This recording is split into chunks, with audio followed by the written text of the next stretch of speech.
नमस्कार, स्वागत आहे तुमचं माझ्या यूट्यूब चॅनलमध्ये, ज्याचं नाव आहे स्वामी भक्ती मराठी.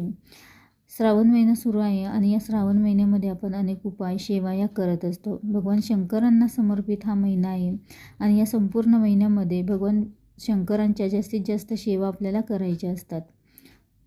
या श्रावण महिन्याचंच औचित्य साधून आपण अनेक सेवा, पारायणे या महिन्यामध्ये करत असतो. श्रावण महिन्यामध्ये भगवान शंकरांचे तत्त्व हे खूप जास्त प्रमाणामध्ये जागृत झालेले असतं आणि त्यामुळेच आपल्याला या महिन्यामध्ये जास्तीत जास्त त्यांच्या सेवा करायची आहे, जेणेकरून आपल्या ज्या आयुष्यातील ज्या काही अडचणी, दुःख, संकट असतील तर ते दूर होण्यास मदत होईल. तर 24 ऑगस्टला श्रावण महिन्यातील दुसरा श्रावणी सोमवार आलेला आहे आणि याचंच औचित्य साधून आपल्याला एक अतिशय साधा आणि सोपा आणि तितकाच प्रभावी एक उपाय आपल्याला करायचा आहे. तर तो कोणता उपाय आहे आणि कशा प्रकारे करायचा, तर हेच आपण या व्हिडिओमध्ये बघणार आहोत. तर व्हिडिओ स्किप न करता संपूर्ण बघा आणि जे कोणी नवीन असेल या चॅनलवरती तर सबस्क्राईब करा. तर बघा, श्रावण महिना हा भगवान शंकरांच्या उपासनेचा खूप महत्त्वाचा महिना मानला जातो आणि त्यातल्या त्यातच सोमवार हा खूप महत्त्वाचा मानला जातो. या महिन्यामध्ये भगवान शंकरांची उपासना प्रत्येकजण यथाशक्ती, यथाभक्ती करत असतो. जसं जमेल तशी सेवा आपण, उपासना त्यांची करत असतो. तर आपण भगवान शंकरांच्या मंदिरामध्ये जातो आणि त्यांना जल अर्पण करतो, फुलं अर्पण करतो, बेलपत्र अर्पण करतो. आणि आपण आज जो उपाय आपण बघणार आहोत, तर तो उपाय आपल्याला मंदिरामध्ये जाऊनच करायचा आहे. कारण मंदिरामध्ये जितकी सात्विकता असते तितकी घरी नसते. त्यामुळे शक्यतो हा उपाय मंदिरामध्ये जाऊनच करा. तर आपण भगवान शंकरांच्या मंदिरामध्ये जातो, शिवपिंडीवर जल अर्पण करतो, फुलं अर्पण करतो, बेलपत्र अर्पण करतो. तर प्रत्येक श्रावणी सोमवारी आपल्याला भगवान शंकरांसोबत माता पार्वतीची देखील पूजा आणि सेवा करायची असते आणि भगवान शंकरांना प्रार्थना करायची असते की आपली जी काही आर्थिक अडचण आहे ती कमी होऊ दे. तर आपण भगवान शंकरांच्या शिवपिंडीवर जास्त नाही पण एक तरी बेलपत्र हे अर्पण करत असतो आणि शक्य झालं तर तुम्ही 108, 21 किंवा एक तरी बेलपत्र अर्पण करा आणि शिव अष्टोत्तरी नामावलीचे पठण करा. तर मंदिरामध्ये खूप गर्दी असते, तिथे जाऊन तुम्हाला या सेवा करणं शक्य होत नाही, पण तुम्ही बेलपत्र अर्पण करू शकता, जल अर्पण करू शकता. बेल पण अर्पण करताना ते पालथं अर्पण करायचं असतं आणि ते तुटलेलं नसावं, खराब झालेलं नसावं.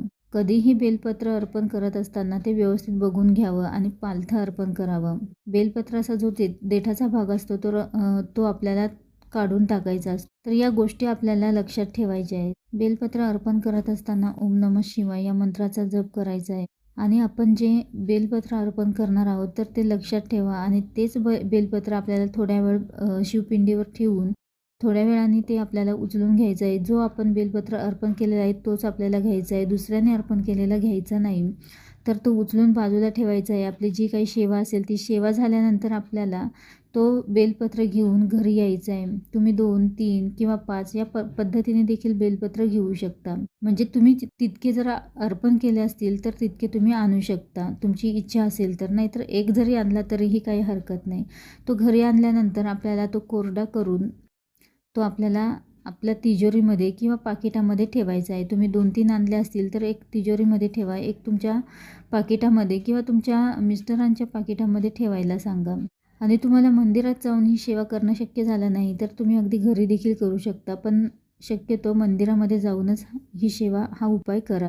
ही सेवा केल्याने आपल्या ज्या काही आर्थिक अडचणी असतील तर त्या कमी होण्यास मदत होते. तशीच भगवान शंकरांना प्रार्थना करायची आहे की माझ्या ज्या काही आर्थिक अडचणी आहे तर त्या कमी होऊ दे, अशी आपल्याला प्रार्थना करायची आहे. तसेच मागच्या वर्षी जर तुम्ही ही सेवा केली असेल आणि ते बेलपत्र जर अजूनही असेल तर ते तुम्ही काढून घ्या, ते निर्माल्यामध्ये टाका आणि जे नवीन बेलपत्र असेल तर ते तुम्ही तुमच्या पाकिटात किंवा तिजोरीमध्ये ठेवा. ज्यांना दुसऱ्या श्रावणी सोमवारी ही सेवा करणं शक्य होणार नाही तर त्यांनी तिसऱ्या किंवा चौथ्या श्रावणी सोमवारी हा उपाय केला तरीही चालेल. यामुळे आर्थिक अडचणी कमी होतील आणि म्हणूनच ही सेवा आवर्जून करा. मासिक धर्म विटाळ असेल तर तुम्ही पुढच्या सोमवारी करू शकता. यामुळे भगवान शंकर, माता लक्ष्मीची कृपा आपल्यावर असावी, आपण जे काही कष्ट करत आहोत तर त्याला नशिबाची साथ मिळावी, यासाठी आपल्याला या सेवा करायच्या आहे. बेलपत्र हे खराब होत नाही, पण ते जर ओलं असेल तर ते नक्कीच खराब होईल. त्यासाठी बेलपत्र घरी आणल्यानंतर ते कोरडं करायचं आहे. कोरडं झाल्यानंतरच ते आपल्याला पाकिटात किंवा तिजोरीमध्ये ठेवायचं आहे. तर आवर्जून दुसऱ्या श्रावणी सोमवारी तुम्ही हा उपाय करून बघा. तुमच्या ज्या काही आर्थिक अडचणी असतील तर त्या दूर होतील.